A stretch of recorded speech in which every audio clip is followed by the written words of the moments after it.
Ibu, kita bertemu kembali dalam vlog paroki Santo Yakobus Maris Makassar, edisi 25 Februari 2021. Tema firman Tuhan hari ini kami diberikan adalah The Extraordinary Love. Saudaraku yang terkasih, sehubungan dengan ayat di atas, saya ingin mengajak Bapak Ibu hari ini untuk melihat satu kebenaran firman Tuhan. Dikatakan bahwa Allah adalah kasih, tentu kita hafal ini, ya. Dan barang siapa tetap berada dalam kasih, ia berada dalam Allah, dan Allah di dalam dia, saudara. Saudaraku yang terkasih dalam Tuhan, kasih Allah sudah terbukti, yaitu ketika Bapa memberikan anaknya yang tunggal, yaitu Yesus Kristus bagi saudara dan saya, yaitu menyelamatkan manusia dari segala dosa, saudara. Tuhan Yesus rela mati bahkan dengan cara yang tidak terhormat, Bapak Ibu. Ya, ia mati di kayu salib. Ia rela disiksa, dihina, diejek sekalipun semua, Bapak Ibu. Ya, dan ini dilakukan untuk apa, Bapak Ibu? Ini dilakukan agar saudara dan saya, setiap daripada kita memperoleh kasih-Nya, saudara. Amin. Tuhan Yesus dikatakan firman Tuhan telah mati dan dia dikuburkan. Bahkan pada hari ketiga ia bangkit, saudara, untuk mengalahkan maut, Bapak Ibu. Dan selama 40 hari ia menjumpai para murid untuk menguatkan kepercayaan mereka semua sebelum ia naik ke surga, saudara. Dan pada hari yang ke-10 ia mengaruniakan Roh Kudus-Nya atas para murid, Bapak Ibu. Ya, semua dibaptis oleh Roh Kudus dan diberi kuasa untuk menjadi saksinya, saudara. Nah, sebagaimana Roh Kudus menyertai para murid 2000 tahun lalu, demikian juga saya yakin, kita semua yakin ia akan menyertai kita anak-anaknya, dan ia akan menyediakan tempat tinggal bagi kita semua sebagaimana Yohanes 14:6 dikatakan, saudara. Jadi Bapak Ibu saudaraku yang terkasih, kita tahu bahwa Allah adalah kasih. Sekali lagi, kasih-Nya telah diberikan bagi saudara dan saya. Maka oleh sebab itu, sebagai orang-orang yang dipenuhi oleh kasih Allah, maka hal yang kita harus lakukan adalah pertama, saudara, bahwa seharusnya tidak ada lagi ketakutan pada diri saudara dan saya. Amin. Ini dikatakan dalam 1 Yohanes 4:18. Dan kita tahu Tuhan Yesus telah mengalahkan dosa, mengalahkan dosa yang berujung pada maut, maksud saya, Bapak Ibu. Ya, kematian yang kekal yang harusnya kita terima, saudara, itu semua berubah. Karena apa? Karena kita telah peroleh kasih karunia yang besar daripada Allah sendiri, saudara. Maka oleh sebab itu, Bapak Ibu, dalam menghadapi masalah apapun, harusnya kita tidak perlu takut, saudara. Jangan kita takut akan masa depan kita. Jangan kita khawatir tentang masa-masa kehidupan kita ke depan, saudara.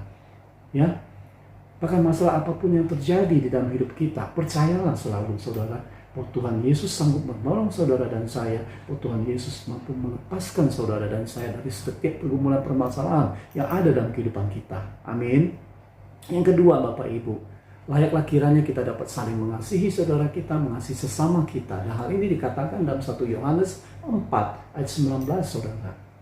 Bapak Ibu saudaraku yang terkasih di dalam Tuhan Yesus, kita dapat mengasihi Allah.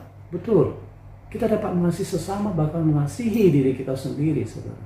Tapi satu hal yang perlu kita tahu, kenapa kita bisa melakukan itu semua? Karena Tuhanlah yang sudah lebih dahulu mengasihi saudara dan saya. Amin. Tanpa kasih daripada Tuhan, saudara, maka kasih kita kepada orang lain pun tidak pernah akan ada, Bapak Ibu. Oleh karena itu, Bapak Ibu saudara terkasih, kasihilah Tuhan Allah kita dengan seluruh kehidupan saudara dan saya. Sebagaimana kita baca dalam Lukas 10 ayat 7, itu sangat jelas dikatakan di situ, Bapak Ibu. Ya, kasih Tuhan yang ada dalam diri saudara dan saya, yang akan membuat kehidupan kita dapat memancarkan kasih Allah, saudara. Dan yang ketiga, yang terakhir poinnya, Bapak Ibu, janganlah kita menjadi pendusta. Ini dikatakan dalam 1 Yohanes 2 ayat 4-5. Ya, saat kita bilang kita mengenal Tuhan, akan tetapi kita tidak melakukan firman-Nya, perintah-Nya, saudara, maka sebenarnya kita sedang menjadi seorang pendusta, firman Tuhan katakan, Bapak Ibu. Namun saat kita menuruti firman Tuhan, maka kasih Tuhan ada dalam diri saudara dan saya. Dan ingatlah bahwa saat kita tidak melakukan firman Tuhan, maka sadarilah bahwa roh pendusta sudah ada dalam diri saudara dan saya pada saat itu, saudara. Dan ingatlah bahwa dikatakan firman Tuhan dalam Yohanes 8:4 bahwa bapa dari segala dusta adalah iblis itu sendiri, Bapak Ibu. Karena itu, saudaraku yang terkasih, jangan sampai kita membohongi diri kita sendiri, saudara. Kalau kita sadari memang bahwa kasih kita kepada Tuhan mulai luntur, maka jujurlah dari diri kita sendiri, kembalilah kepada Tuhan. Jangan sampai sebenarnya kita jauh dari Tuhan, tetapi kita mengaku-ngaku dekat dan intim sama Tuhan, berarti kita sedang berdusta, saudara. Dan kita berdusta kepada Tuhan, terhadap diri kita sendiri, terhadap orang lain, Bapak Ibu. Karena itu hati-hatilah, saudara. Ingat selalu, saat kita menuruti firman Tuhan, maka kasih Tuhan ada dalam diri saudara dan saya. Karena itu tinggallah terus dalam kasih Tuhan, sehingga segala roh dusta akan jauh daripada kehidupan saudara dan saya. Amin. Nah, Bapak Ibu Saudaraku terkasih, sebelum saya menutup firman Tuhan pada hari ini, ingatlah, saya katakan berulang kali bahwa Allah adalah kasih. Dan Dia telah memberikan kasih-Nya kepada kita, bahwa Dia sesungguhnya adalah the extraordinary love, saudara. Amin. Oleh sebab itu, marilah setiap daripada kita membalas kasih Tuhan, yaitu dengan hidup takut akan Tuhan dan hidup menurut kebenaran firman-Nya, saudara.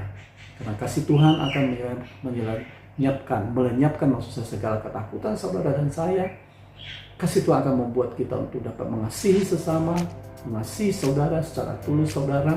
Bahkan kasih Tuhan yang ada dalam diri saudara dan saya mampu membuat kita untuk tidak menjadi seorang pendusta, saudara. Amin. Karena itu tetaplah dan tinggallah terus dalam kasih Tuhan. Semoga demikian. Tuhan Yesus memberkati kita semua. Amin.